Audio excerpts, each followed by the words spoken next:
Hello everyone, welcome to our channel. இன்றைக்கி நம்ம button whole stitch தான் பார்க்க போகிறோம். அது வந்து மெயினாக எங்கே யூஸ் பண்ணுவோம்னா பீகாக் ஃபெதரில் லீஃப் ஃபில்லிங்கெல்லாம் வந்து மெயினாக யூஸ் பண்ணுவோம். இப்போ இந்த மாதிரி 2 லைன் வந்து ட்ராப் பண்ணிக்கலாம். இது வந்து single button whole stitch. 3 types off button whole stitch இருக்குது. அதில் வந்து 2 டைப் வந்து நம்ம இந்த வீடியோவில் பார்க்கலாம். ஃபஸ்ட் லைனோட எட்ஜில் வந்து நீடில் இன்சர்ட் பண்ணி த்ரெட்டை வந்து வெளியே எடுத்திருக்கோம். இப்போ வந்து செகண்ட் லைன் மேலே வந்து ஒரு ஸ்டிச் போடணும். நீடில் இன்சர்ட் பண்ணிவிட்டு த்ரெட்டை வந்து வெளியே எடுத்துக்கலாம். த்ரெட்டை வெளியே எடுத்த உடனே அப்படியே பேக்வர்ட் டைரெக்ஷனில் இழுத்துட்டு வந்துடணும். ஃபார்வர்ட் டைரெக்ஷனுக்கு போயிடவே கூடாது. அப்படி போனால் பட்டன் ஹோல் ஸ்டிச் சுத்தமாக வராது. இப்போ வந்து ஃபஸ்ட் லைனில் நம்ம எங்கே வந்து நீடில் இன்சர்ட் பண்ணி த்ரெட் எடுத்தோமோ முன்னாடி அதுக்கு கிட்டையே வந்து ஒரு சின்ன ஸ்டிச் வந்து நம்ம போட்டுக்கணும்.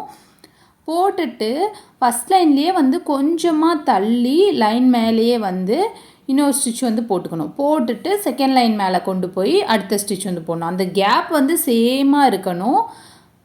இப்போ பேக்வர்ட் டைரெக்ஷனில் இழுத்துட்டு வந்துட்டோம். இப்போ வந்து இங்கே வந்து ஒரு ஸ்டிச் மறுபடியும் போட்டுக்கிறோம். இதை வந்து லாக் ஸ்டிச்சுன்னு சொல்லுவோம். போட்டுட்டு திரும்ப வந்து ஃபஸ்ட் லைன் மேலேயே ஒரு ஸ்டிச் போடணும். ஃபஸ்ட்டு வந்து ஒரு ஸ்டிச் போடுறோம். செகண்ட் லைனில் வந்து கொண்டு போய் நீடில் இன்சர்ட் பண்ணி ஒரு ஸ்டிச் போடுறோம். அப்படியே பேக்வர்ட் டைரெக்ஷனில் கொண்டு வரோம். கொண்டு வந்துட்டு ஃபஸ்ட்டு போட்ட ஸ்டிச்சுக்கிட்டேயே ஒரு சின்ன லாக் ஸ்டிச் மாதிரி போடுறோம். போட்டுட்டு திரும்ப அதுக்கிட்ட வந்து ஃபஸ்ட் லைனில் ஒரு ஸ்டிச் போடுறோம். இவ்வளோ தான். இதை வந்து ரிப்பீட்டடாக ஃபாலோ பண்ணணும். அப்புறம் வந்து அந்த கேப் வந்து நமக்கு கரெக்டாக இருக்கணும். இதெல்லாம் வந்து லீஃப் ஃபில்லிங்லலாம் வந்து நம்ம மெயினாக யூஸ் பண்ணுவோம். இப்போ வந்து நம்ம கொஞ்சம் பெரிய பெரிய கேப் விட்டு வந்து நம்ம போடுவோம். லீஃப் ஃபில்லிங்கில் வந்து ரொம்ப கிட்ட போடுவோம். ஃபெதர் ஸ்டிச்சில் வந்து ஓரளவு கேப் மெயின்டைன் பண்ணி தான் போடுவோம். ஏன்னா வந்து டபுள் கலர் வந்து நம்ம யூஸ் பண்ணுவோம். இந்த லாக் ஸ்டிச் வந்து ஃபஸ்ட் லைனில் மட்டும்தான் நம்ம லாக் ஸ்டிச் போடணும். செகண்ட் லைனில் வந்து நம்ம லாக் ஸ்டிச்சே போடலை. இன்னொன்று வந்து நீங்கள் தெரியாமல் வந்து ஃபார்வர்ட் டைரெக்ஷனில் போயிட்டிங்கன்னா வந்து உங்களுக்கு வந்து கரெக்டாக வராது. பேக்வர்ட் டைரெக்ஷனுக்கு எடுத்துகிட்டு வந்தீங்கன்னா அதனால் அந்த சின்ன ஸ்டிச்சை வந்து பிரிச்சுட்டு அதுக்கப்புறம் நீங்கள் திரும்ப வந்து போட ஸ்டார்ட் பண்ணிடுங்க. அவ்வளோதான். நம்ம முடிச்சதுக்கப்புறம் என் நாட் போட்டு முடிச்சுக்கலாம். இனி டபுள் பட்டன் ஹோல் ஸ்டிச் பார்க்கலாம். சிங்கிள் பட்டன் ஹோல் ஸ்டிச் மாதிரியே தான், ஆனால் ஒரு சின்ன டிஃப்ரென்ஸ் இருக்கும். அவ்வளோதான். இப்போ வந்து ஃபஸ்ட் லைனில் நம்ம வந்து நீடில் இன்சர்ட் பண்ணி த்ரெட்டை வெளியே எடுத்துக்கிறோம். இப்போ செகண்ட் லைனில் நீடில் இன்சர்ட் பண்ணி இனி த்ரெட்டை வந்து நம்ம வெளியே எடுப்போம். சிங்கிள் பட்டன் ஹோல் ஸ்டிச்சில் இங்கே பேக்வர்ட் கொண்டு வருவோம். ஆனால் இதில் வந்து அப்படியே ஃபார்வர்ட் கொண்டு போய் தேர்ட் லைனில் நீடில் இன்சர்ட் பண்ணி த்ரெட்டை வெளியே எடுத்து அப்படியே மொத்தமாக பேக்வர்ட் ஃபஸ்ட் லைனை நோக்கி கொண்டு வரணும்.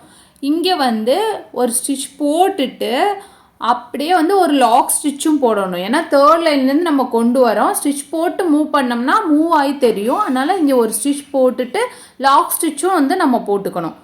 அப்புறம் ஃபஸ்ட் லைன்லேயே கொஞ்சம் கேப் விட்டு சிங்கிள் பட்டன் ஹோல் ஸ்டிச்சில் நம்ம போடுற மாதிரியே வந்து நீடில் இன்சர்ட் பண்ணி த்ரெட்டை வந்து மேலே எடுத்துக்கிட்டு செகண்ட் லைனில் வந்து ஸ்டிச் போட்டுக்கணும். ஸ்டிச் போட்டுட்டு அப்படியே பேக்வர்ட் டைரெக்ஷனில் கொண்டு வந்து ஒரு ஸ்டிச் போட்டுக்கிறோம். சிங்கிள் பட்டன் ஹோல் ஸ்டிச்சில் பண்ணுற மாதிரியே தான் இது. இங்கே வந்து ஒரு ஸ்டிச் போட்டதுக்கப்புறமா வந்து திரும்ப கேப் விட்டு நார்மலாக வந்து ஃபஸ்ட் லைனில் ஸ்டிச் வந்து எடுக்கிறோம். ரொம்ப ஈஸி தான். ஃபஸ்ட்டு வந்து தேர்ட் லைன்லேருந்து பேக்வேர்டு எடுத்துகிட்டு வருவோம் ஃபஸ்ட் லைனுக்கு. செகண்ட் லைன்லேருந்து பேக்வேர்டு எடுத்துகிட்டு வருவோம். ஒரு டைம் வந்து தேர்ட் லைன்லேருந்து பேக்வேர்டு எடுத்துகிட்டு வரோம். ஒரு டைம் வந்து செகண்ட் லைன்லேருந்து பேக்வேர்டு எடுத்துகிட்டு வரோம். தேர்ட் லைன்லேருந்து எடுத்துகிட்டு வரும்போது மட்டும் ஒரு ஸ்டிச் போட்டுட்டு அதுக்கப்புறம் ஒரு லாக் ஸ்டிச்சும் போட்டுக்கணும். ஏன்னா வந்து நமக்கு கொஞ்சம் மூவ் ஆன மாதிரி கேப் தெரியும். அதனால் வந்து ஒரு ஸ்டிச் போட்டு லாக் ஸ்டிச் போடுற மாதிரி இருக்கும். மற்றபடி வந்து சிங்கிள் பட்டன் ஹோல் ஸ்டிச் மாதிரியே தான். ஃபெதர் ஸ்டிச்சிலலாம் வந்து இது ரொம்ப மெயினாக வந்து யூஸ் பண்ணுவோம். முடிச்சுட்டு என் நாட் போட்டு முடிச்சுக்கணும். நெக்ஸ்ட் வீடியோவில் வந்து வீல் பட்டன் ஹோல் ஸ்டிச் பார்க்கலாம். இந்த வீடியோ உங்களுக்கு பிடிச்சினா லைக் பண்ணுங்கள், ஷேர் பண்ணுங்கள், மறக்காமல் சப்ஸ்கிரைப் பண்ணுங்கள். தேங்க்யூ.